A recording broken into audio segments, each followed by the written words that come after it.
October 21 ప్రతి సంవత్సరం మేము పోలీసుల సంస్కరణ దినోత్సవంగా మేము పాటిస్తాము.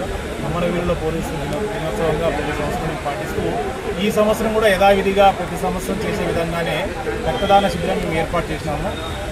ఈ శిబిరం మా పట్టణ టౌన్ సిఐ గారు శ్రీనివాసన్ సారు నేతృత్వంలో మరియు ఎమ్మెల్యే డిఎస్పీ మేడం శ్రీమతి భార్గవి మేడం గారి ఆధ్వర్యంలో మేము ఈ ప్రోగ్రాం అరేంజ్ చేశాము.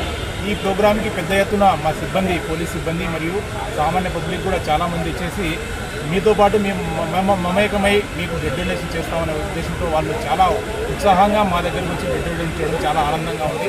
అలాగే పత్రికా మిత్రులు కూడా, మీడియా మిత్రులు మేము చెప్పిన వెంటనే ఇమ్మీడియట్గా మేము చెప్పిన మరుక్షణమే వచ్చేసి దీన్ని కవరేజ్ చేసి ఇంకా మరింత మందికి పబ్లిక్కి వాళ్ళకి ఉత్సాహాన్ని ఇచ్చే విధంగా మీరు కవర్ చేయడం మాకు కూడా చాలా ఆనందంగా ఉంది. వచ్చిన వాళ్ళకి మేము సర్టిఫికేట్ ఇస్తున్నాము. ఈ సర్టిఫికేట్ ద్వారా ఆపదలో ఉన్న వాళ్ళకి బ్లడ్ ఇవ్వడానికి చాలా ఉపయోగపడుతుంది. వాళ్ళని కూడా ఎంకరేజ్ చేస్తున్నాము. ఈ ఎంకరేజ్మెంట్కు దీని అన్నింటికి మా ఎస్పీ గారు శ్రీ విక్రాంత్ పాటిల్ ఐపీఎస్ సార్ గారి వారి నేతృత్వంలో మొత్తం జిల్లా వైజ్గా ఇవంతా జరుగుతున్నాయి. కాబట్టి ప్రతి సంవత్సరం మేము చేస్తున్నాం. యథావిధిగా చేస్తున్నందుకు పబ్లిక్ నుంచి మరియు మీడియా మిత్రుల నుంచి ఈ సహకారం లభిస్తున్నందుకు మేము చాలా ధన్యవాదాలు తెలియజేస్తున్నాం.